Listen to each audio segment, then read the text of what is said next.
Hello guys! Happy morning once again! This is Argel TV.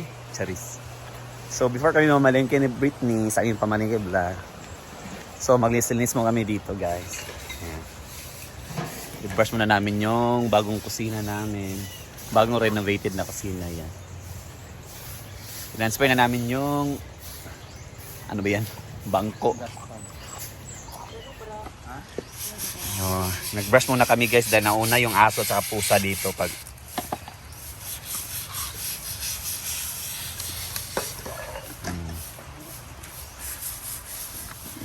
So transfer na, ganalating na. Tara na Brit.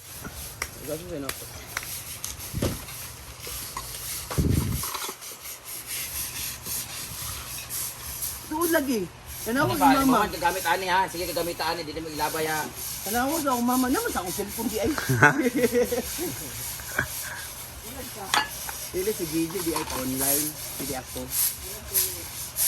Pero support sa sige. Kasi pagkaon-kaon na ng kulit ko.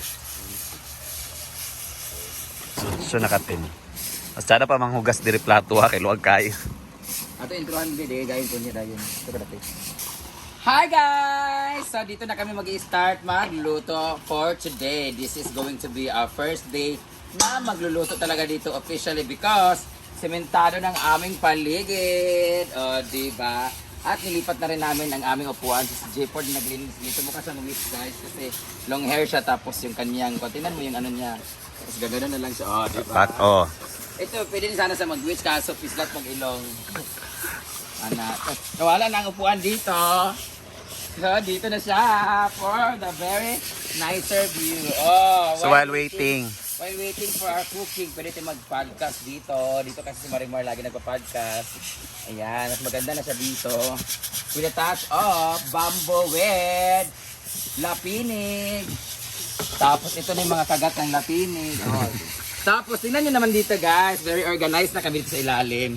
Dati, ito dito na ito ay butas to dito kasi parang lutuan din siya para pag pwedeng multiple ng pagluto. Kasi tinakpan na namin ginawang tiles dito.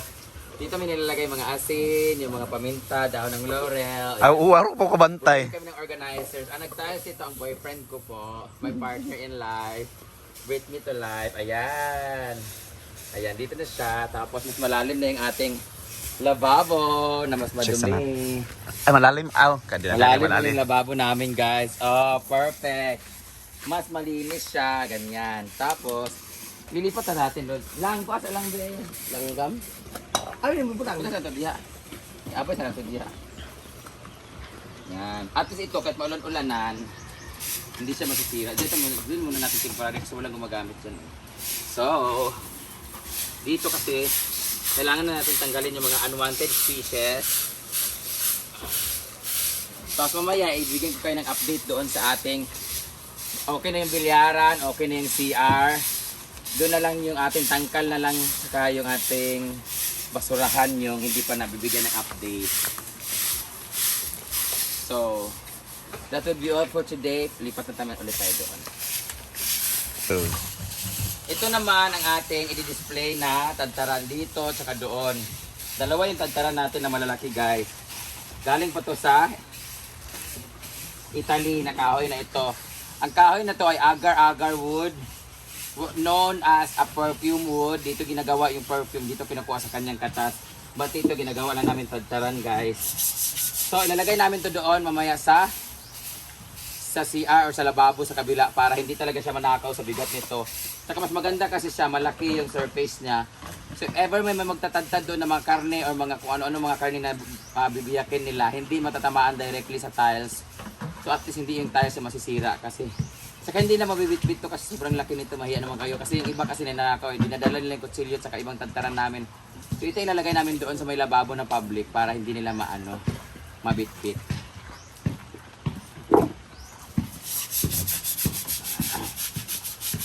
So guys, alam nyo, nilinisan ko to kasi gagawin nga sa natadtaran, di ba?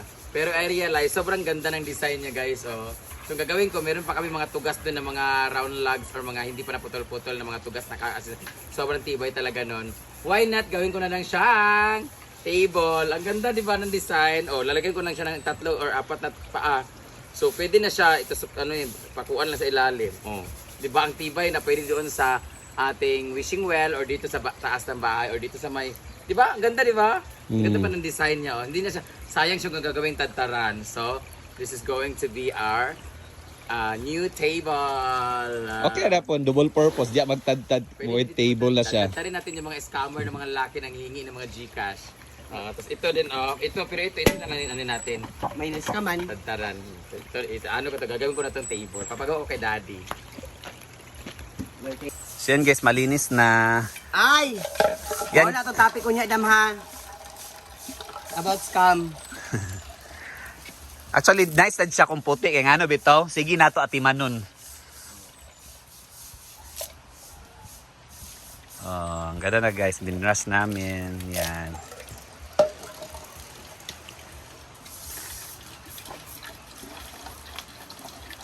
So, yan. Gana na dito. At dito naman guys, tapos na yung pinagawang bilyaran. Di ba? Yan. So, natapos na to kagabi. Yan, sementado na siya. At saka, parang nag-iba ang kulay. Parang binilhan to nila ng something ganito naman. So, guys, ang hirap pala mag-assemble nito. At sobrang mabibigat. Grabe. Parang sa isang board, parang 2 board to. 4 na tao yung nag-arsa. Then, nasa 100 kilos pala diya ang nito, timbang. So, yan. Pwede na kami mag-training sa billiard. Maxima. So, ang ganda na guys. Kahit uulan, so di na siya maglapok dali guys. Magtagalog, bisaya lang tayo guys. Ay, hirap tagala magtagalog. So, yan. Dito, meron na ring salamin. Salamin na. Please, dili mainom. Please ask the staff. May salamin na diyan. While doing your gutad-gutad and whatever. So ito rin, nauna rin ang mga aso pusa dito. So dapat na nilinisin. After namin maglinis doon sa other kitchen dito naman. So dito din, yan. Meron na rin mirror. Yan, si Gwen. Hala, katatakot ka sa akong kuhan. Para katag content. Dito rin, yung ng mga aso pusa. Playground. Tapos na rin.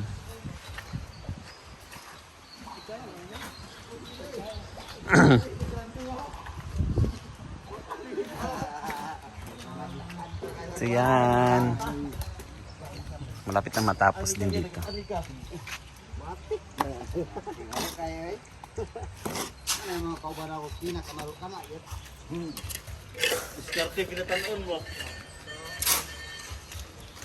Dito rin tinatrabaho din nila yung mga parang isemento nila yung kanal para maganda na sa tingnan at saka organize yung mga tubo. Yan. Laki-laking trabaho pa to guys para may pilang araw pa dito kasi masita bawa bas trabante udah ko yung adlawan ani niya. Yung iba nagkakakot na rin. Di ba?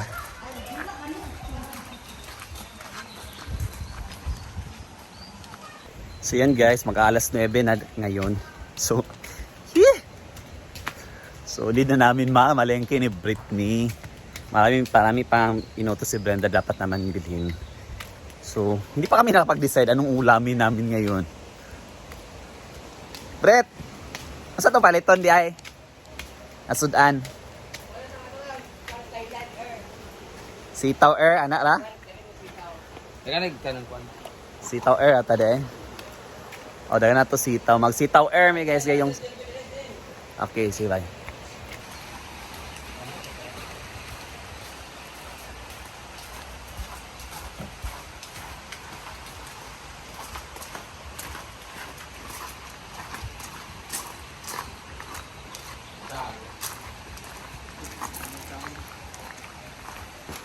So, dito ko na ilalagay yung tantaran natin dito sa ating lababo. So, pag pumunta kayo dito guys, meron kayong iwa-iwain, may mga karlin mag-ihaw ka dito isda or ano.